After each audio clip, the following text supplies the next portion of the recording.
What's up mga kabakyard? It's me again, Buklos Vlog. Magandang umaga sa inyo mga kabakyard. So, for today's video is magbubunot tayo ng buntot ng ating alagang 3 months old na baby stag. So, bago tayo mag-umpisa sa ating pagbubunot ng buntot sa ating alaga, so, bago pa lang sa aking YouTube channel, huwag mo na makalimutang i-subscribe, Buklos Vlog. Click the subscribe button para updated kayo sa mga video na aking upload.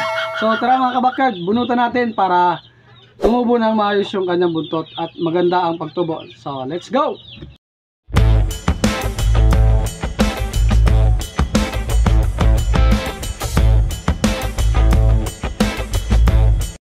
Yo, what's up mga kabakyard? So ngayong araw na to mga kabakyard is bunot tayo ng buntot ng ating alagang Cockerels. So ito yung bubunutan natin ng buntot yan. Kasi para tumubo na po siya ng maganda at makita na po natin yung resulta. Bola lang yan. Ayan mga kabakyard. 3 months old na Kanawayon X Super Brown Red yan. Yung ating alaga na baby stag. So ayan mga kabakyard, napaka-pogi-pogi. So bubunutan natin siya mga kabakyard. So sa pagbubunot mga kabakyard is kailangan dahan-dahan lang po. So ayan So hindi ko na po papakita, medyo ibababa ko lang po siya ng konti para paano masabi? Hindi po tayo ma-strike ni Tata YouTube. So tara mga kabakyard, samahan niyo ako sa pagbubunot nito. So idadaan-daan na lang po natin pagbubunot mga kabakyard. Kilala kong kaliskis mo. Yan mga kabakyard Yan, nabunot na natin yung isa. So, ito tayo sa pangalawa. Para po sa pagtubo po ng kanyang buntot is maayos na po at maganda na tignan. Para pumugi na po yung ating stag. Yun, mga kabakyard. Disclaimer lang po mga kabakyard, no animals were harmed in the making of this video. So, binubunutan lang po natin siya mga kabakyard para makita na natin yung resulta ng kanyang buntot. Kasi yung mga kapatid niya, yung dalawang kapatid niya is maayos na po yung mga buntot. Dito na po yung bununutan. Kasi ito siya, matagal pong nag-change feather. Medyo siya po yung matagal-tagal na nalagasan ng buntot. Kaya bubunutan na po natin siya ngayon. Hanggang lang mga kabakyard. Yan, pangatlo po. Ito po. Pangatlo. Okay, dito naman po tayo. Sa pang-apat na.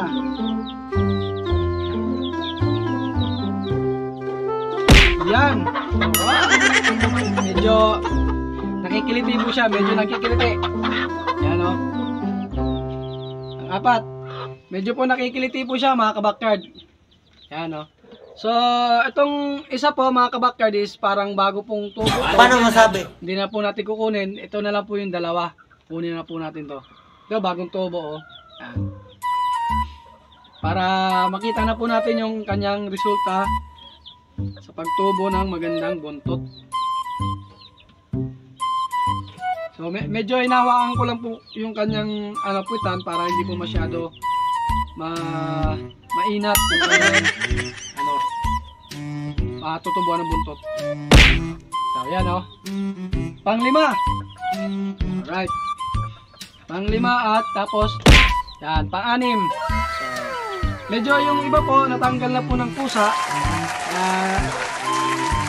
Ayan. So ito na po yung ating baby stag na SBR Super Brown Red. So mga ilang araw po ipapakita ko po sa inyo yung resulta ang pagtubo ng kanyang buntot. So i-vlog din po natin, ipapakita ko po sa inyo mga kabakyard. So ayan mga kabakyard poging-pogi. Yan. Sana all. So sa po to mga kabakyard is gagamitin po natin materyales dahil kukuha po tayo ng inahin na SBR din po. Sana makabili po tayo ano natin, sa susunod na ano natin po. So pag-iipunan po natin yung ipapares natin sa kanya. So yun lang mga kabakyard.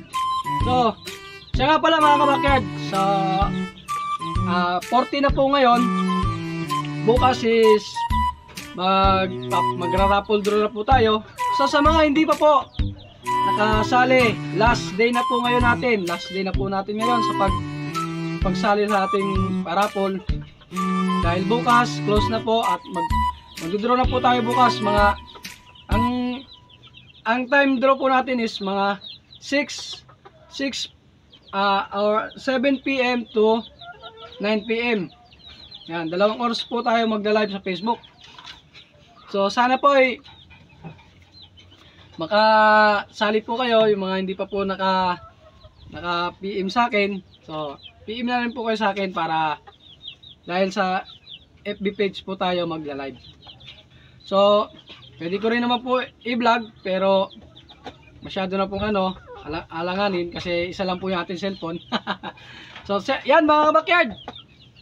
So hanggang dito na lang po yung ating vlog. Sa araw na to is nagbunot tayo ng buntot ng ating baby stag, ng ating super brown red SBR pro sa Kanawayon.